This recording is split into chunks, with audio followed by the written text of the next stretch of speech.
Olá, quem fala com vocês é Maria do Carmo Gargaglione, formada em fonoaudiologia desde 1986, atualmente exercendo a função de diretora da DEDIT, que é a Divisão de Evidências Digitais e Tecnologia do Ministério Público do Rio de Janeiro.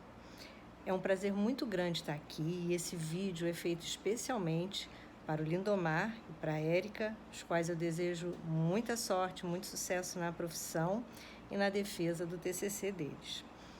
O que eu vim falar para vocês aqui é um pouco do meu trabalho, né? É um trabalho pioneiro, já tenho aí quase 20 anos de estrada nessa atuação de utilização da ciência da fonoaudiologia, que é a ciência da comunicação, em investigações e exames periciais que envolvam toda e qualquer produção do humano.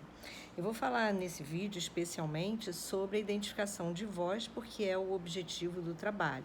Mas eu queria deixar claro para vocês também que a gente não se limita somente à identificação de voz, a gente também trabalha com a parte de vídeo, né, com identificação facial, contornos corporais, avaliação de marcha também. Então, tudo que envolve a psicomotricidade, a expressividade do ser humano, isso se torna uma chave biométrica para a identificação do sujeito nas diversas solicitações e necessidades de investigações para a elucidação de crimes.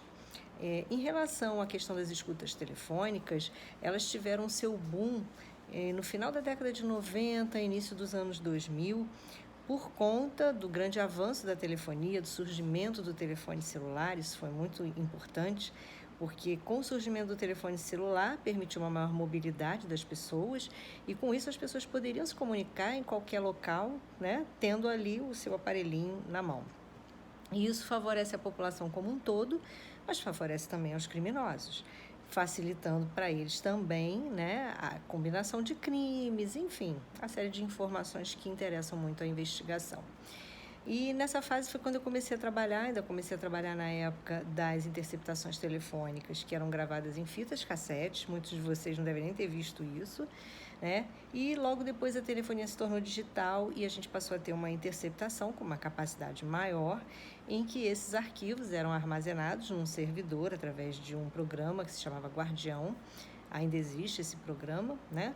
E então as conversas interceptadas, elas eram armazenadas e catalogadas por alvos, por números, numa sequência do tempo.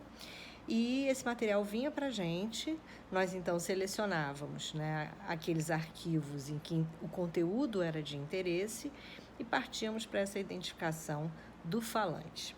É bom também a gente corrigir, alguns autores tratam da identificação do locutor, mas se a gente for pesquisar no dicionário, locutor é um uso mais profissional e falante é o que todos nós fazemos, que é falar.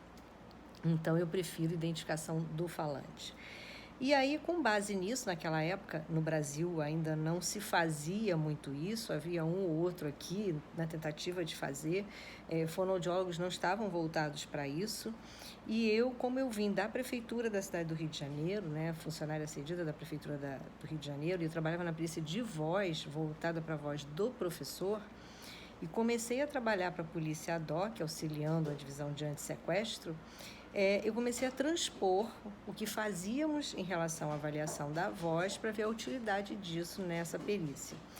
E eu descobri na prática, aliás, a prática é a melhor forma da gente aprender e descobrir as coisas, e eu descobri na prática que a perícia de voz, ela era uma parte dessa identificação. E não era a mais importante e nem era a que mais definia a identidade do sujeito.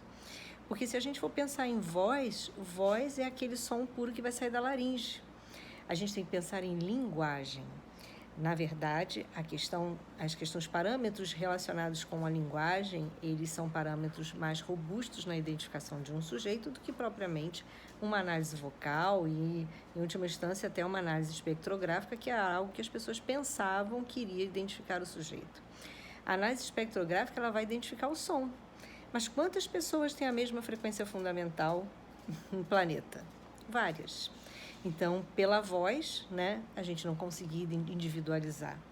Então, nós passamos a estudar, e eu digo nós, porque eu passei a me reunir com um grupo de pessoas, e grande parte deles hoje trabalha comigo no Ministério Público, e nós passamos a estudar para ver quais seriam os parâmetros melhores utilizados para isso. Pegamos todas as avaliações do campo da fonoaudiologia, de voz, fala e linguagem, e começamos a reunir para ver o seguinte: que parâmetros você consegue perceber sem estar de frente para o sujeito, através de uma ligação telefônica. E aí, assim, nós isolamos 30 parâmetros de voz, fala e linguagem, que são os parâmetros utilizados hoje nessa identificação de falantes. Gente, eu prometi falar 3 minutos, já estamos em 5h32. Foi um prazer enorme falar com vocês, desejo uma sorte grande para todos vocês. Muito obrigada.